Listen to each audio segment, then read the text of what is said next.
Welcome to the Moved to Meditate podcast. I'm your host, Addie D. Hilster. If you're a yoga practitioner or teacher who knows that there's more to yoga than poses, but you're wondering where to find that, come join our quiet little party.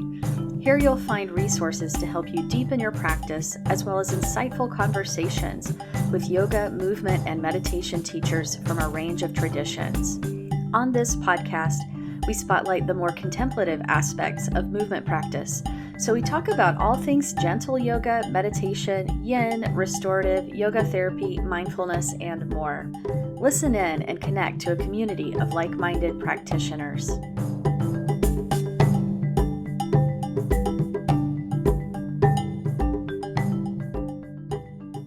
Hey everybody, welcome back to the podcast. We have a great conversation to share with you today. This is an interview with Amanda Hanna, who really works at the intersection of yoga, movement, mental health, and social justice. So she and I have a really fun conversation diving really deep into the topic of embodiment from a trauma-informed perspective.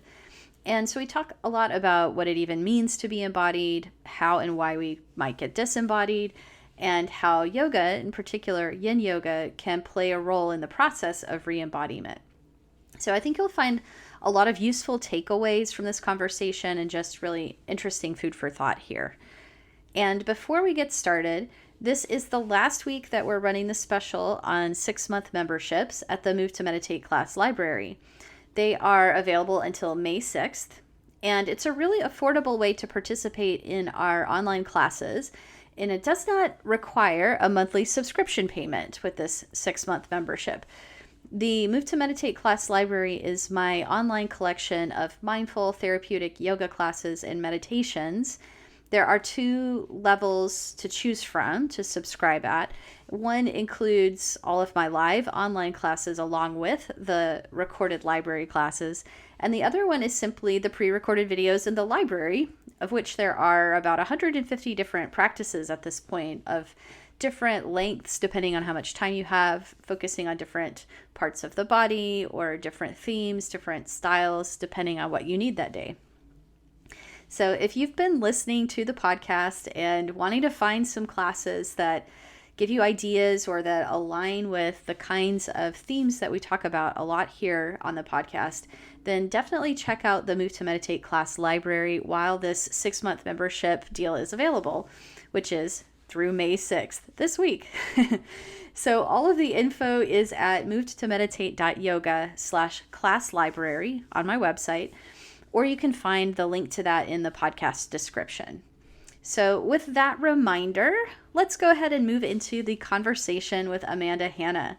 Here we go. Hello, everybody. Welcome back to the podcast. I am really happy to be sitting here today with Amanda Hanna. We met last year through this trauma-informed yin yoga workshop that the Integrate Network was doing, and we were both on the panel, and I was like, I'm really interested in Amanda's work. And we've been trying to do this podcast for a little while. We've both had stuff come up, so it's like, yay, it's happening. It's finally happening. We're talking today. And Amanda is the founder of Soma Psych, which is a practice based in New Zealand and online. She's going to tell us a lot about that. And her work is really multifaceted, but I really wanted today to talk to her about the subject of embodiment in particular. But let's go ahead and start, Amanda, if you don't mind, with just telling us a bit about who you are and what you do with Soma Psych. Absolutely. Oh, I'm so excited to be here. So thank you. Yeah, about me. So originally from Canada and then been in New Zealand, Aotearoa, for about 5 years now, and definitely calling it home. I absolutely love it. But I had started the business when I was at home, and it's kind of shifted and evolved over time to be what it is today. So a bit of my background, I kind of started this more focused mental health or trauma-informed practice when a colleague and I opened a mental health student support center on a secondary campus back home. Cool. And it was in the opening of that I really recognized just how A, stigmatized mental health is, B, under-resourced, underfunded, and just not even really focused on in a way that was powerful and needed to be. So that was kind of my opening to different trainings and different focal points in that. And then I did my certification as a holistic nutritionist, specializing in hormone support, balancing, nervous system support, and balancing. And that just like opened the floodgates. I was like, I am in. Let's do all of this. Did my teacher training in India and just recognized even more of how Western yoga has just shifted and changed so much. I was like, okay, there's layers in here as well. Started going down the trauma informed route. And now with Soma Psych, even just the name just kind of shows how focused it is on body, mind, and everything in between.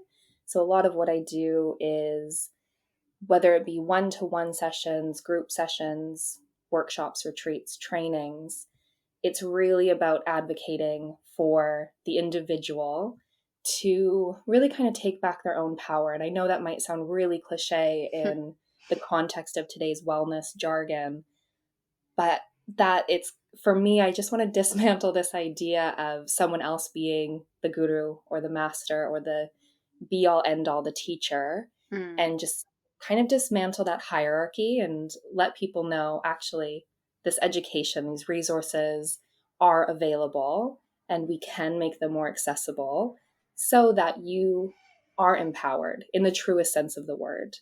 So that's a little bit, I guess, maybe the surface level of what that looks like. I That's me in a love nutshell.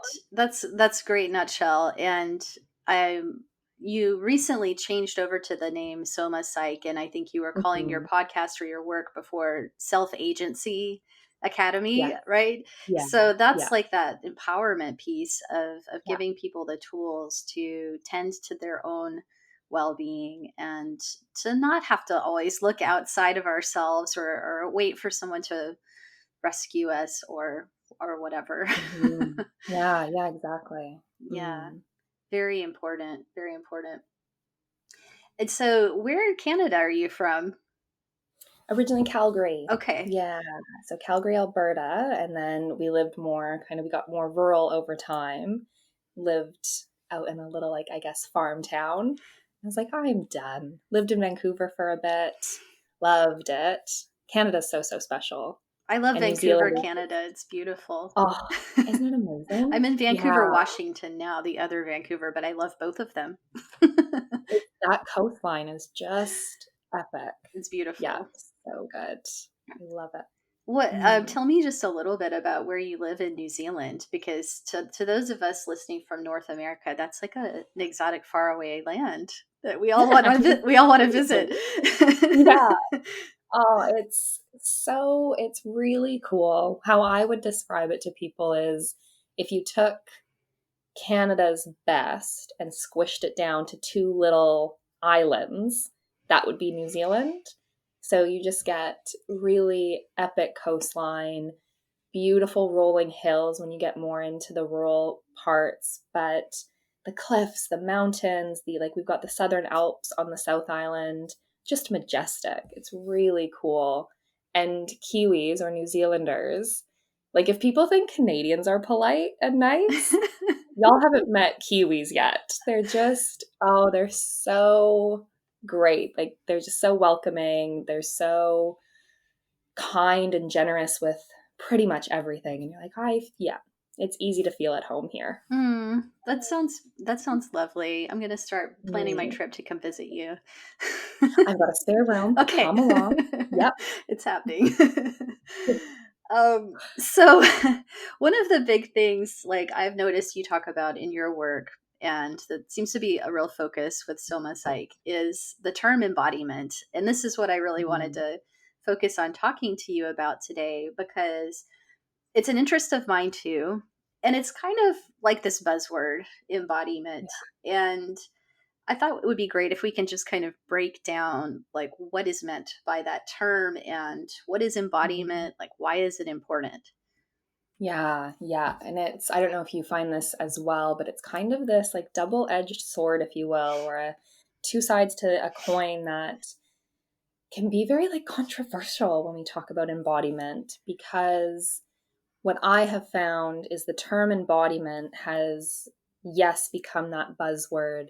And I think decontextualized as well. I think it's Mm, been made to sound like this blissful, joyful, great experience. So when we say embodiment, what's meant by that is to bring all of your senses online to the present moment. mm, So noticing, it's kind of like mindfulness, but noticing internal as well as your external experience. It's to feel into whatever is occurring right here, right now, be that emotions, be that paying attention to thoughts. And I think that's the biggest part when we think about bringing all of your senses online and being heightened to the present moment. We tend to not hold as much space for the fact that that can be a very confronting, a very terrifying, and actually an unsafe place for some people to mm-hmm. be it long term or even be it moment to moment. So, a lot of what I want to do is even just bring a little bit of awareness to that and bring a little bit of awareness to the fact that to live a fulfilling life does not mean you have to be embodied all of the time. Mm, Your nervous system will actually do what's safest for you and shift and move you from embodiment to a little bit more of that dissociative spectrum or gradient. And I think that's where we can really start to change the relationship with ourselves as well and trust when you do want to dip your toe in or you do want to be fully aware, present, and embodied, know that and trust it. But also the moments where you're like, nope, not for me. I actually need to protect myself right now and maybe not feel this as full as I potentially could. that's really interesting. And I think you're totally right that it can be held up as this kind of gold standard of like we should all be really embodied at all times Mhm. if possible. And we know it's Yeah. not totally possible, but it seems to be something that we're meant to strive for. Mhm. And I totally get, what you're saying, that there could be reasons why we've experienced disembodiment. Yeah. So, and we'll talk a little more about that, but do you think that, like, even in those cases, there's some value in becoming acquainted with embodiment so that we know Mm. it's an option, and then we can start to have Yeah. the flexibility to like move back and forth and pendulate back and forth as we're Yeah. able? Exactly. Yeah. And I think that's the tolerance that we're trying to build or the capacity that we're trying to build is like that moment of saying, I'm in choice. Hmm. I can decide to either dive into this, let's say, quote unquote, big emotion or intense feeling. And if I'm feeling resourced, if I'm feeling grounded, okay, maybe I'm going to dive into this. Maybe I'm going to feel the full grief or sadness or heartbreak or whatever it might be. And there might be moments where you dip a toe in and you're like, ooh, not today. Nope, that is not for me. Maybe we could just be too tired and be like, I actually just don't have the capacity to go into that. So let me put a pin in it. Hmm. Let me get a little bit more resourced, a little bit more settled, balance the nervous system a bit more so that I can dig into that when I'm feeling I have the capacity. Because those things will remain, they'll stay until transformed or evolved or whatever it might be, shifted, processed, integrated. It'll be there until that happens. But we can also choose when to do it. Because I don't know if you found the same, but when we look at the idea of trauma or we look at the idea of intense stress, one of the definitions is too much too soon Hmm. or too much for too long. So, in my mind, that can also relate to too much internalization, too much sitting in the depth of all of Hmm. those big confronting or, um, Or physical pain, yeah, perhaps, or yeah, yeah. yeah, exactly. Hmm. Yeah, and then we're doing that to the nervous system and wondering why it's cycling through and we're Hmm. still in it. Hmm. It's like, hey, that pendulation that you were talking about, how do we relate to it in a healthy and progressive way? Like we do want to Hmm. move forward and shift and change things, we have to be so careful with it. Hey. In a way that allows us to be in relationship with it and to heal it rather than to keep Mm, re-triggering whatever it is that's up for us and just kind of yeah, swimming in it. Right? exactly. That's not Yeah. what we're asking ourselves to do when we're talking about the value of embodiment. Yeah. Hmm. Yeah. Yeah. Yeah, exactly. Mm. Yeah. So when you think of embodiment, and you mentioned the kind of inner awareness of our inner states and emotions, and I think you mentioned the external awareness too. So it could include like our body in the context of our external environment and knowing, how to be present to the spaces we're in. And what Mm, about like in relationship with other people? Like embodying yeah. ourselves as we're having a conversation, like can I feel my feet as I'm talking to you, and can I feel what Yeah. the boundary is between me and another person? What do you Oh, I think love about that. these different kind of domains of experience and how they relate to embodiment? Absolutely. Yeah, I think that's such a beautiful reminder that sometimes those are even the most important moments to step back into that space of I am me in relation to the person I'm with or the people I'm around. And that can sometimes be the hardest time because you might be trying to stay so focused on what they're saying or kind of manage yourself or whatever it might be. And it's that reminder that to be embodied in relationship with others, God, we learn so much. Hey, we learn so much when we can be present to that moment of like, oh, actually, I didn't really enjoy what was just said. What do I want to do with that? Or it might be like, oh, these are the conversations that make me feel more alive or more filled up. And that's for me, that's kind of the gold of embodiment because it's like the breadcrumbs. We really start to see the things that we want to move towards Mm. and the things that maybe we might want to move away from, but we also get to learn why we want to move away from it and how does that inform on how we move forward. You might think, well, I feel really unsafe in this situation. Why do I feel so unsafe? What's in that for me? And we learn so much from those questions, but also the felt sense of it and really noticing how do certain people, certain situations make me feel? And is there something I can learn in it while simultaneously balancing with not over analyzing everything, like the Hmm. micro analysis of all of it?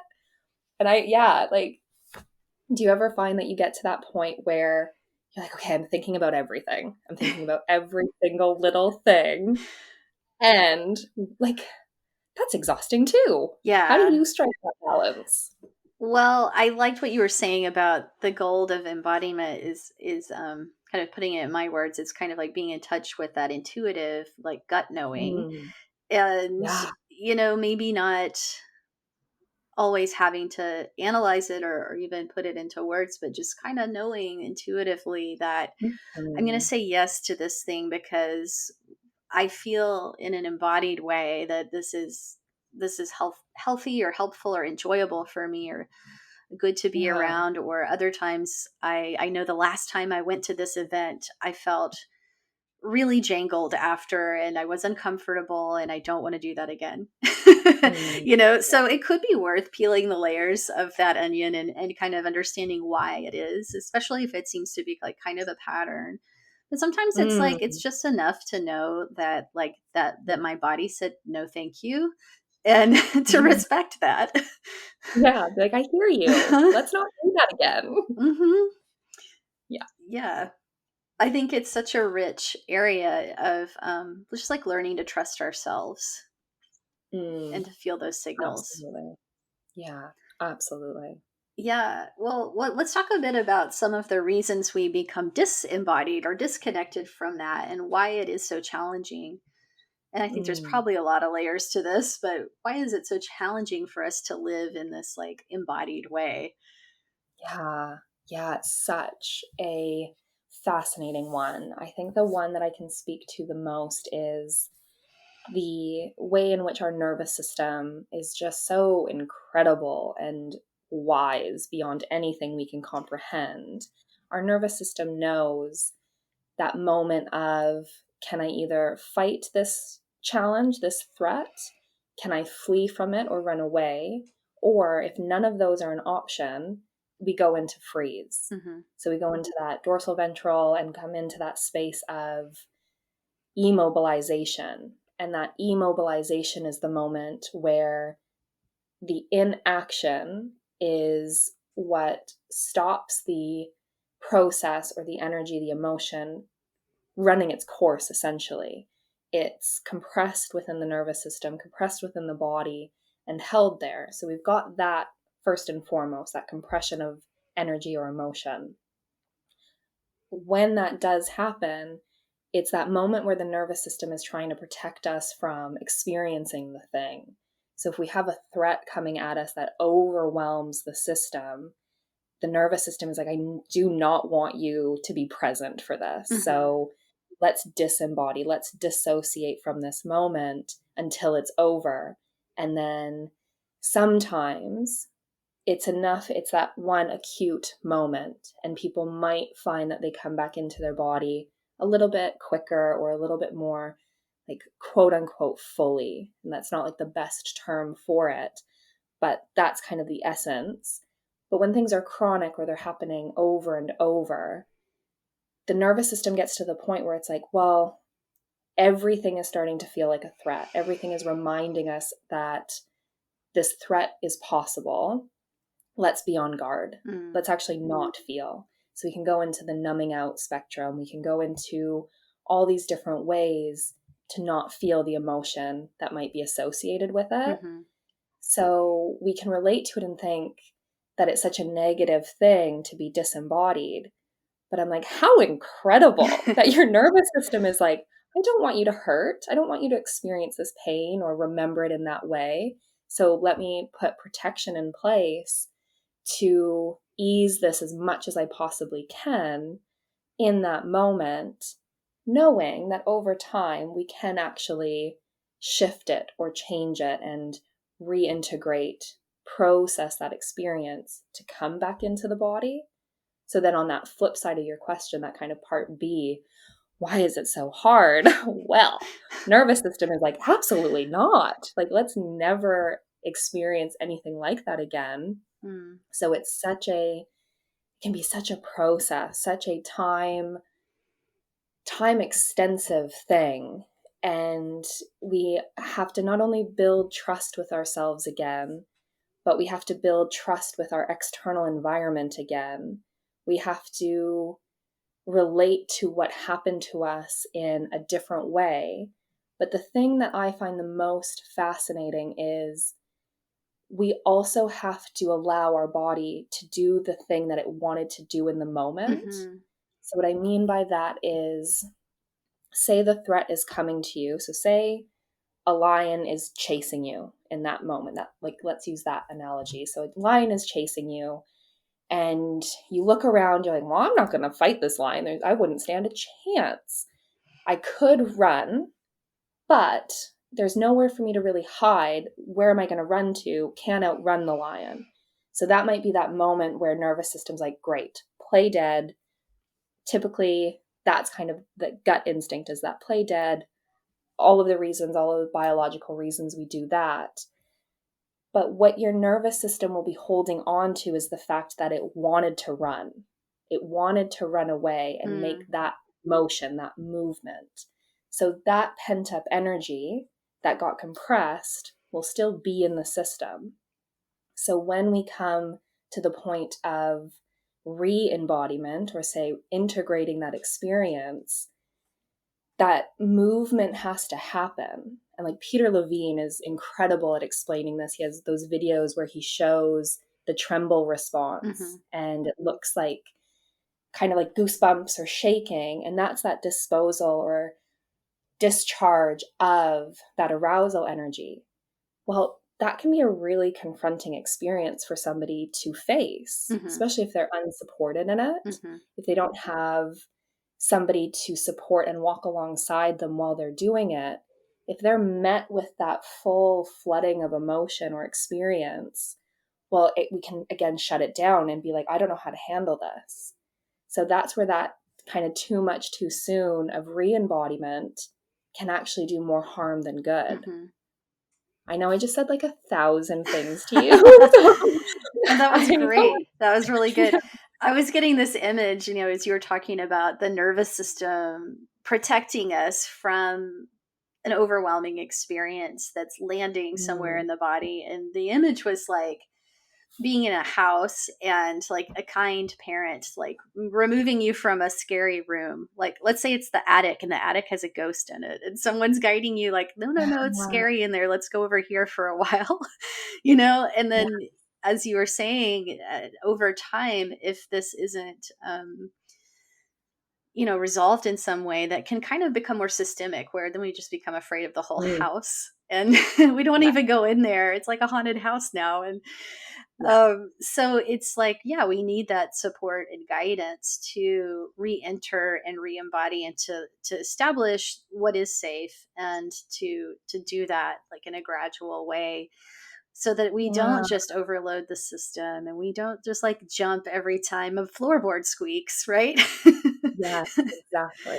Did I take the Yeah. haunted house analogy too far? I love it because it's exactly what I would relate to that support person. It's Mm-hmm. that kind parent or kind adult that like almost holds your hand and stands beside you as you walk back into that room so Mm-hmm. that you can reframe and be like, oh, okay, the ghost is gone. Or actually, I can still be in this house and find safety in a different way because I have that support. Mm-hmm.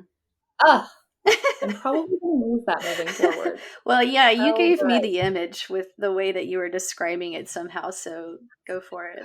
I love that.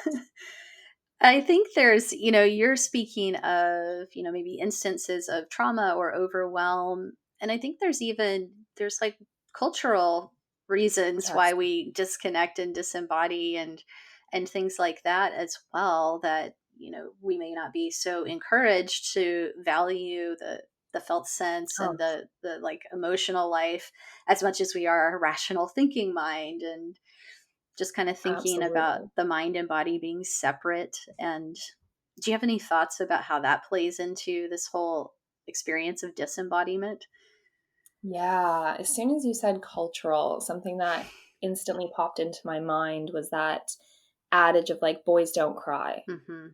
And like that whole thing where you can have that societal thing saying, this is how we act, or like women don't get angry, or children are better like seen, not heard, that Mm-hmm. whole thing. Like just these little tiny things that we think are just so normal to say. And now we think back and we're like, why did we ever And say that's those things? deeply effed up.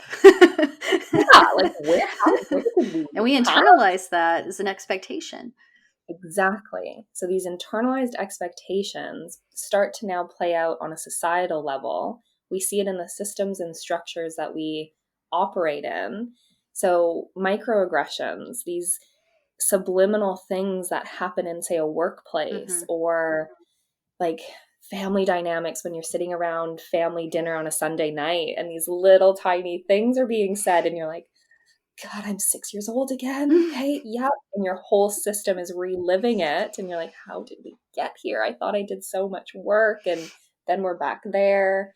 And there's Mm-hmm. so much that I think culture and society has to answer for in that regard. Because if you think of even just the like quote unquote rat race that Mm-hmm. we're fed, especially like that North American dream, right? Mm-hmm. We're fed this idea of hustle and grind, and this is the life that you want to live, or you're deemed unsuccessful. Mm-hmm. And we're like, pause, wait, what?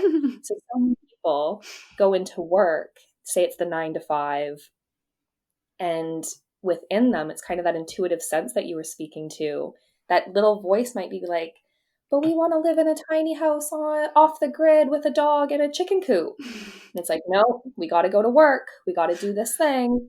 So we're constantly shutting down that voice. Mm-hmm. And if we're constantly shutting down that intuition or that voice that says, there has to be a different way, or I really want to do things this way. Well, that steps us more and more out of embodiment, because the nervous system realizes, or the gut sense, that third brain reminds us like, okay, well, I'm not being listened to. I don't need to talk then. Okay, I'll go to sleep. Cool. And you just keep going on. And then when you start to listen to that voice again, you're like, oh, right, that.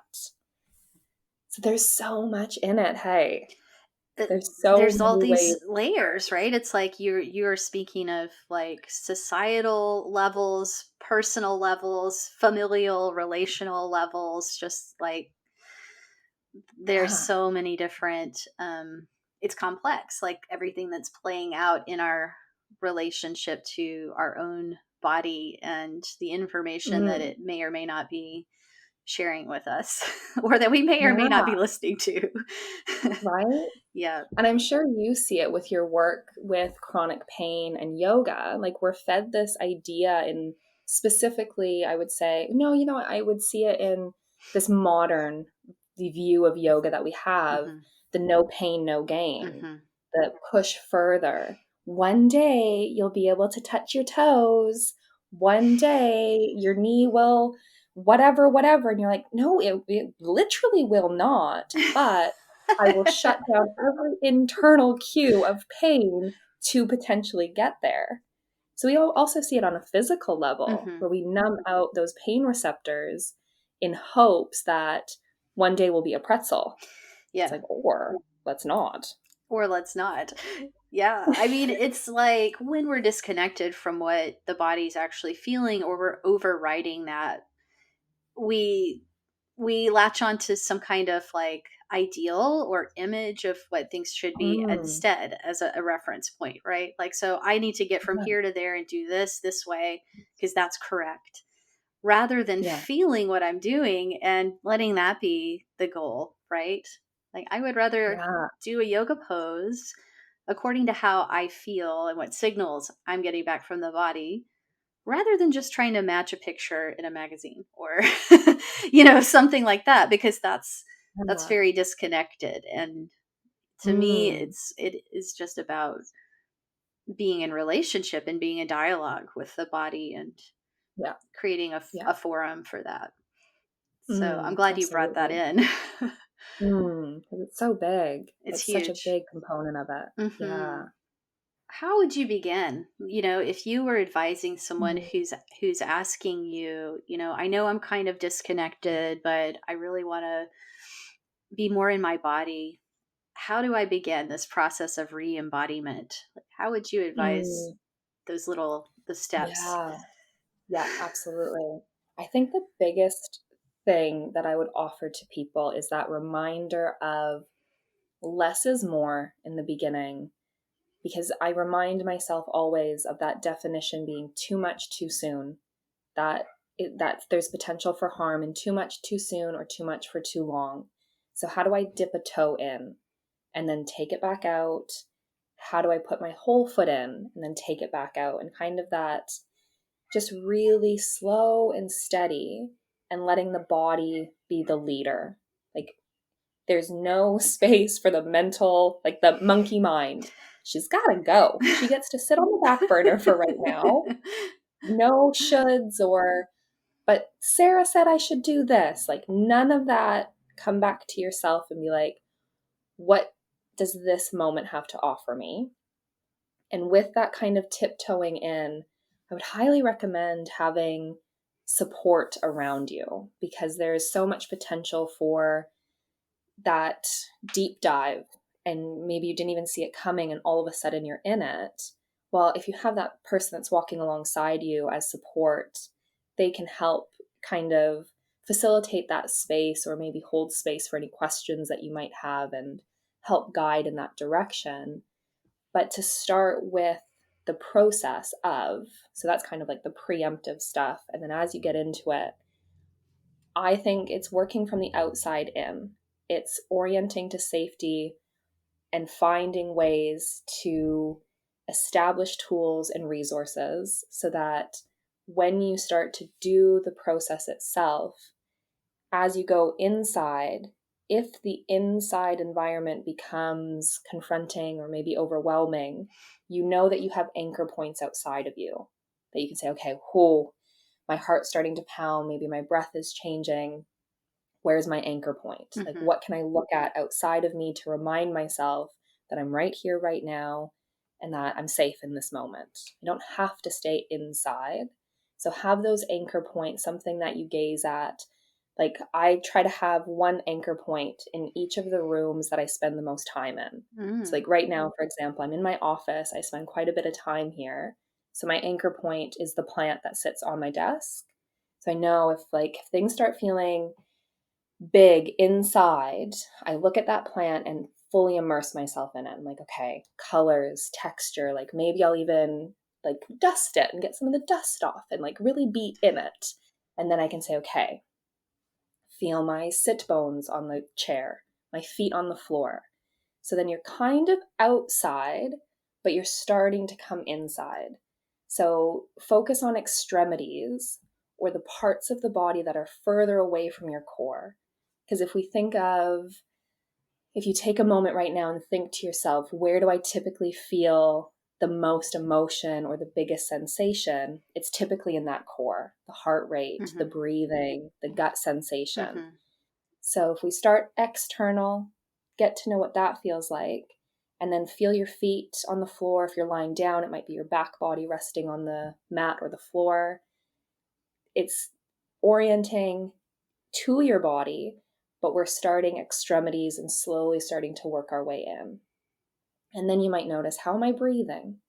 And then if you notice that breath is moving, that noticing of the breath can sometimes be an activation in itself.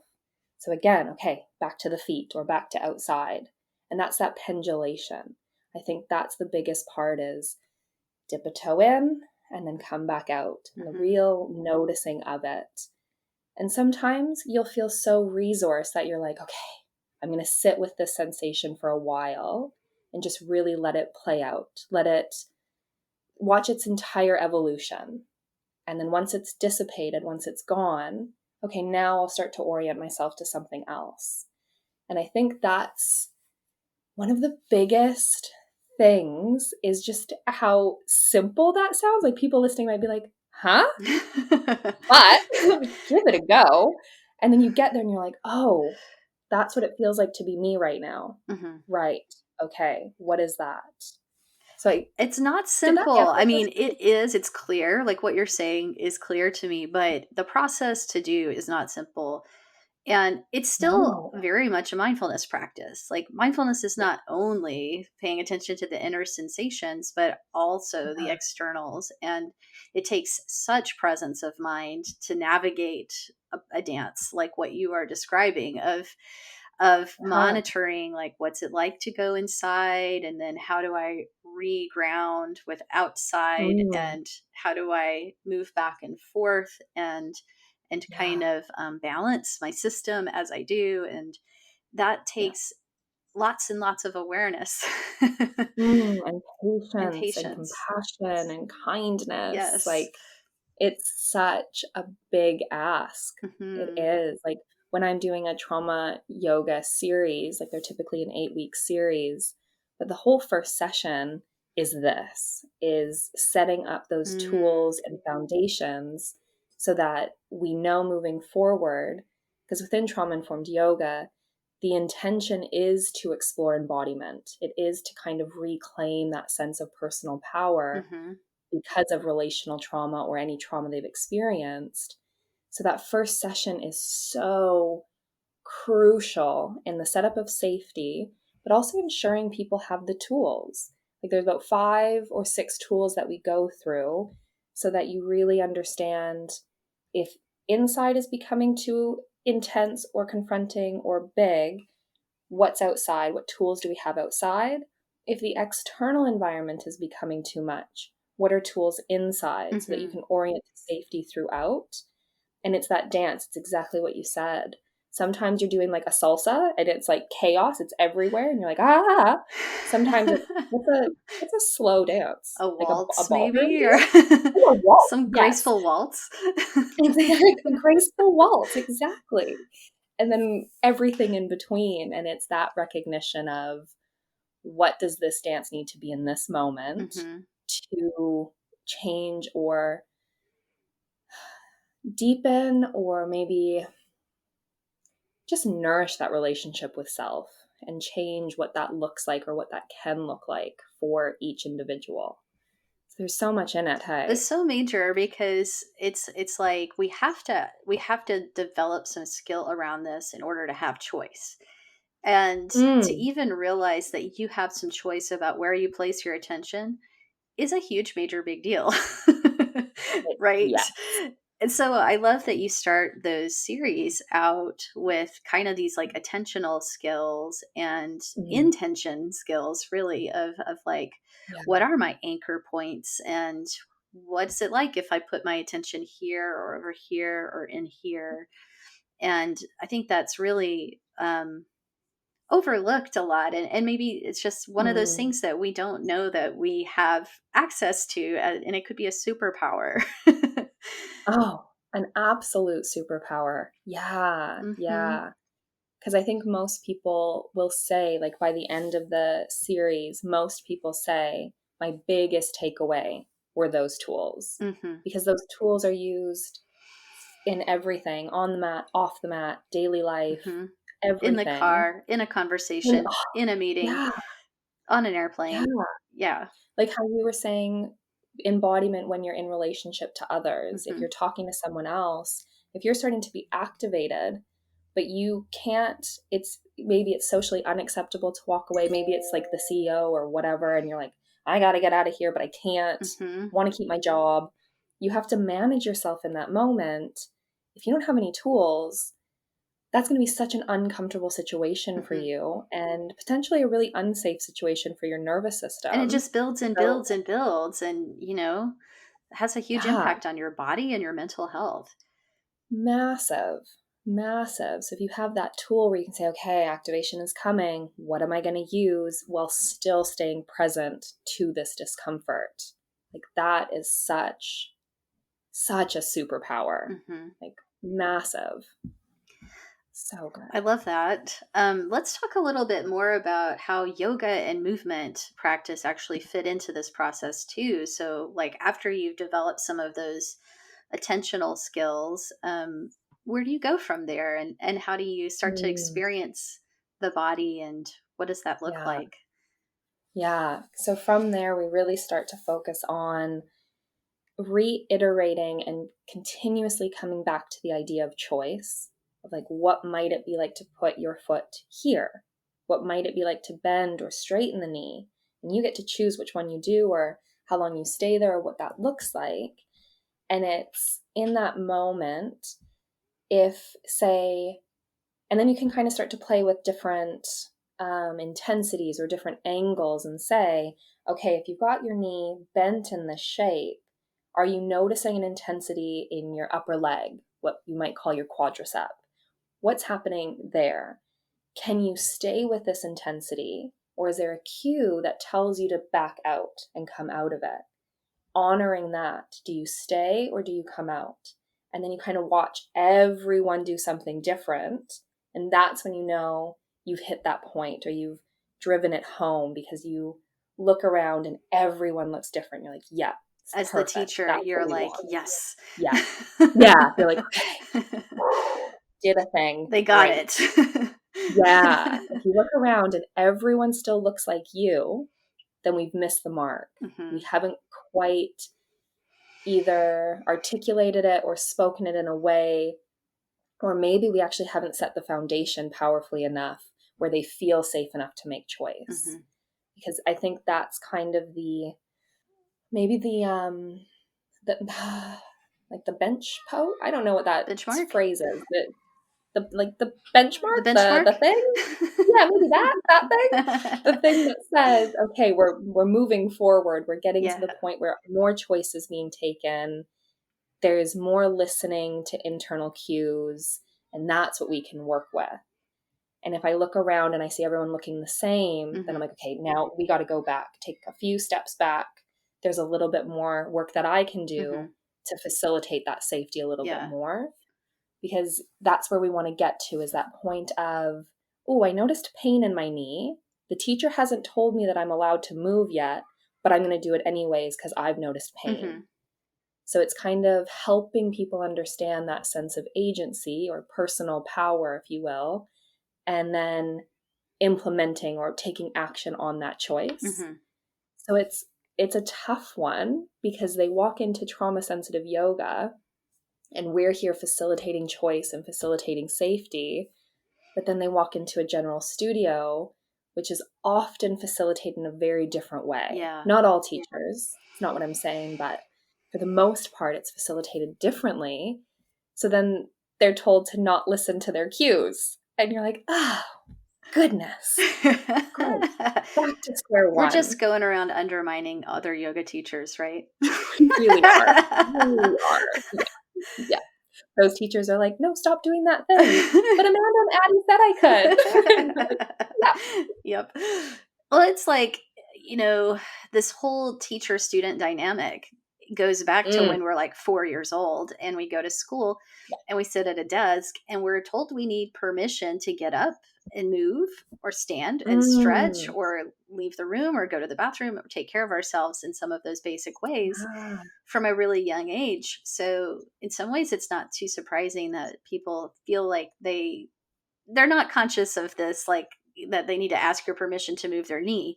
But there's something there where it's like, that sort of that paradigm needs to be set where it's like, hey, everyone here is allowed to take care of themselves based on what they feel. And what the teacher is suggesting is just that. It's a suggestion. It's a framework, but you need to move within that. Yeah. So, yeah, that's a lot. Yeah. Yeah, it's tough. And that choice can be so overwhelming as well. Like when people come to a facilitator who offers choice and really means it, doesn't just say it at the beginning and say, you're in choice and you can do whatever you want, but then has completely directive language the whole time. If they come into a space where it's pure choice, that can be so overwhelming because they're like, I'm used to being told what to do and how to do it. And now you're telling me I have to think for myself. I don't even know what I'm feeling. It's too much. Yeah. So it's like being human. Yeah.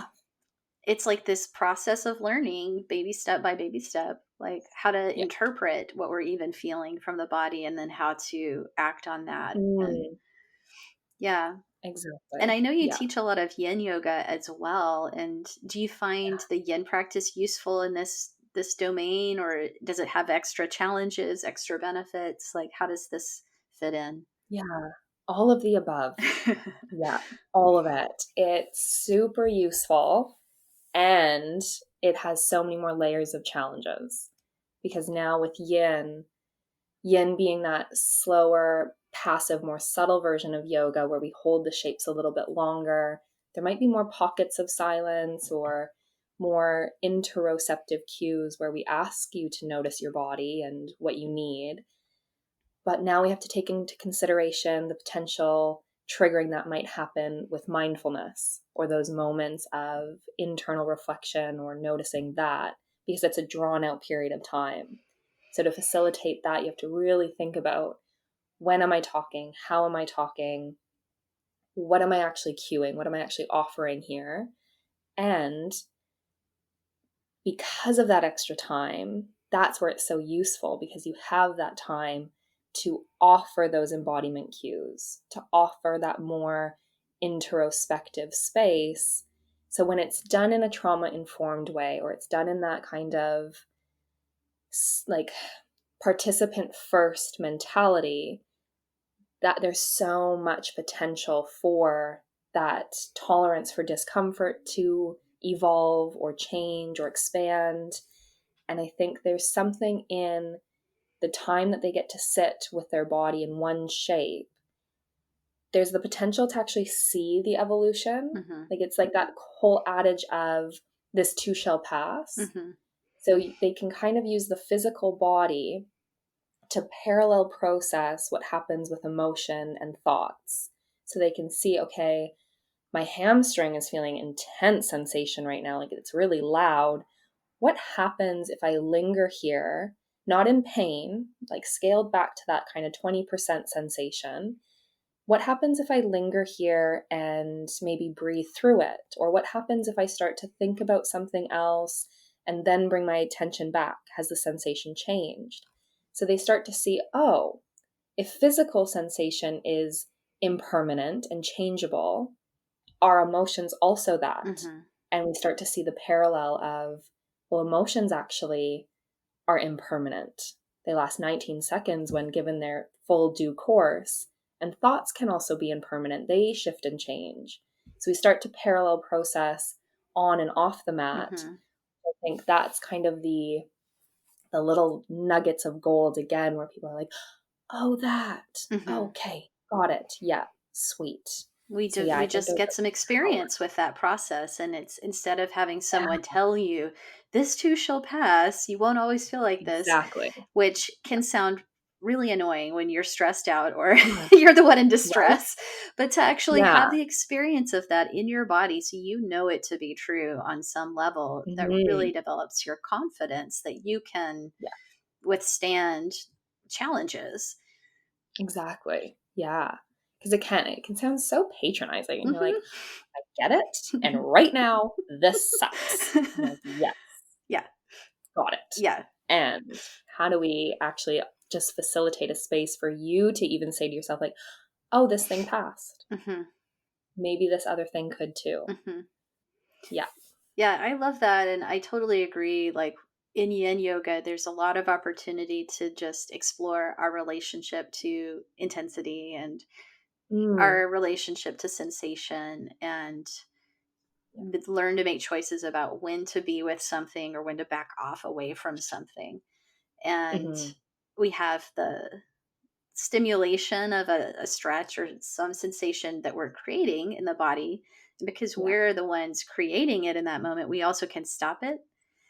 We can come Yes. out. Yeah. So it gives us kind of like a little safe laboratory to develop this skill set. And that becomes very, very useful and applicable when it's something that's less in our control, that's kind of happening to us. And then we need to Mm. bring these tools in and, help Yeah. ourselves.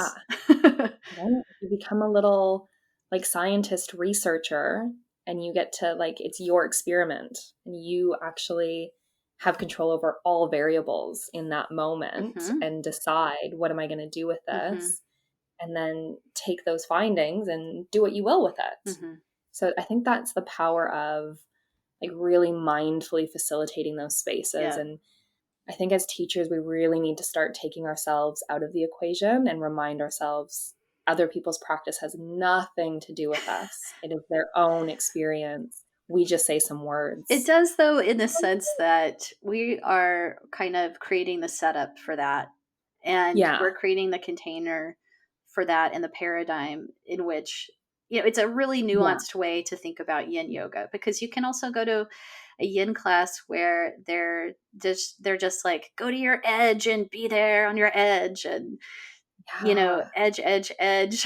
Pain, pain, pain. And just kind of glorifying the intensity of a stretch sensation and, kind of Mm, valuing maybe the flexibility as a benefit, or not really paying attention to the mental emotional component or this kind of yeah. dance of intensity. And I Mm, think it can be taught in some pretty yang ways as opposed to some pretty yeah. yin ways, but Yeah. For uh, sure. Oh, absolutely. it takes a bit of nuance, I think, for it to be useful in the kind of um, re-embodiment process that you're talking about. There's so many levels and layers to it. It's very complex. And yeah, I think it's just that even bigger reminder that there's no black and white. Hey, there's no, this is right, this is wrong, this is how you do it, this is not how you do it. It's like, and what is it for you? Like, what's the spectrum of it? What's the gradient that we want to explore here? Hmm. Go for it. Hmm. Yeah, I love that you're doing this. I think it's fabulous. And you've Mm, also been leading this amazing program, Trauma Informed Movement Facilitator program, a yeah, training this past yeah. year, which I've been honored to be a guest presenter in it. And I know it delves a lot into themes like this with self-healing and mental health and embodiment. And another big emphasis within that training is social justice. So Mm, could you say a few words about what social justice means to you and how that connects in with these other themes of yeah. embodiment and trauma informed practice and movement? Like, what does movement have Yeah. to offer there? Yeah. Yes. I think some people get so surprised when they see like movement or yoga or something layered with social justice. And we've had that question so many times from participants. And for me, like they're inseparable. They can't, like, they have to go together. And it took me a while to realize like why that was. And the big thing that I think we came to was when we think about social justice, it's putting into action things that better the world as a whole. Maybe it's your local community level, maybe it's a broader community, nationally, internationally, something that moves us towards a more equitable, just, and fair future for all, regardless of everything. Mm-hmm. So that's kind of the overarching umbrella of social justice for me. But what I find is the more embodied we become, the more personal work that we do, the more it's very difficult to close our eyes to the state of the world. The more it's difficult to say, like, I am in a silo and it's just me, nothing else matters. And I think the more that we heal our own nervous system or reconcile past scenarios, situations, experiences, we start to see, well, actually, I don't want anyone to feel that. I don't want anyone to have experienced that. So, how do I put in action what might make it a safer space for someone else? And this can be on the level of, let's say, like trans affirming care in a yoga studio, Mm-hmm. just having some subtle shift that makes that space a little bit safer for whoever is walking through the doors. And then it can go as wide as challenging corporations or challenging and maybe even starting or becoming a part of social movements, activism, advocacy, whatever that looks like. But to do that work, we have to have the personal tools because it's a long game. Like social justice is not something where like overnight you're like, and we all have the same rights, everything's equitable, it's all We fair, did great. it. Climate change is solved, we're uh, set. Right? I yeah. wish. Like, Mm-hmm. where is our fairy godmother? Come on. So we need to have that long game. And in order to have the long game, we need to know how to take care of Mm-hmm. ourselves, how to rest, how to step into discomfort and uncomfortable, maybe confronting and challenging conversations while staying grounded. Mm-hmm. Because, and that was another big thing that I found, like growing up, if you don't know me by this point, Addie, I am fiery. And I had so much more fire in the past that was kind of uncontained. So if I saw an injustice, I would just like be flipping tables and be like, absolutely not, this has to change. But I had no awareness of that's not going to make anything happen. You're just going to annoy people or be too aggressive in the approach. Mm. So I really had to figure out, what tools do I need to ground myself, to stay present in myself, even if I met with somebody who deeply challenges me Mm-hmm. and I like cannot see eye to eye with, like, I'm so confused by your worldview or perspective. How do I not fly off the handle and stay present and learn from you? And And maybe communicate in a that's, way that they might be able to hear, yes, maybe. yes, discourse, like have an actual conversation. Because maybe we're actually saying the same thing, Mm-hmm. but because we're using different language or maybe we come from different cultures, we haven't recognized the similarities. So there's so much in the self work that I think is imperative if we want to make grander change. But I don't subscribe to the idea that we all just have to heal ourselves and the world will sort itself out. I think that's a big misconception in the yoga community, the wellness community of like, heal thyself and the rest will change. They're both. Heal thyself alongside challenging systems and structures that's perpetuating trauma and harm. So both have to occur in order for us to make those bigger changes. And for me, I just look at it as a sacred duty. It's a sacred responsibility that we have to take care of this Mama Earth who has just continuously given and given and given. And we're like, and we don't care, bye. And it's like, actually, how do we reconcile that? How do we reconcile because I look at it like we treat our parent Earth, the same way we're treating ourselves and our brothers and sisters and everyone in between and everyone that we come into contact with. How are we challenging that? How are we asking ourselves why, and is this okay? And is this okay for everyone? Is this okay for people who don't look, sound, think, act, feel the way I do? So how do we get it to that point where it's equity over equality, and really thinking about it in a way of, I don't know the answers for everyone, so how am I going to have challenging conversations to figure it out? Well, I got to have tools. I love that. Yeah, that's so amazing, to think about it as a whole toolkit to help us to be more present and more useful in this world. And even bringing it back to the conversation about embodiment and some of the reasons we might be disembodied. It's like, well, look at our culture, and there's definitely certain kinds of bodies that are, okay to be in, and other kinds of bodies are policed differently, treated differently, shamed or abused, or acts of violence are committed against, discrimination, like just the list goes on because of what body you're born into. So like that process of re-embodiment looks really different depending on where you are on your social location. And we have to like recognize that and start to unwind all these narratives that are, making it really challenging to live in a human body for all of us on different degrees, on different spectrums. So I think you're right. It's inseparable when you really start to go deep in this practice of looking at this kind of embodiment and movement and trauma informed work.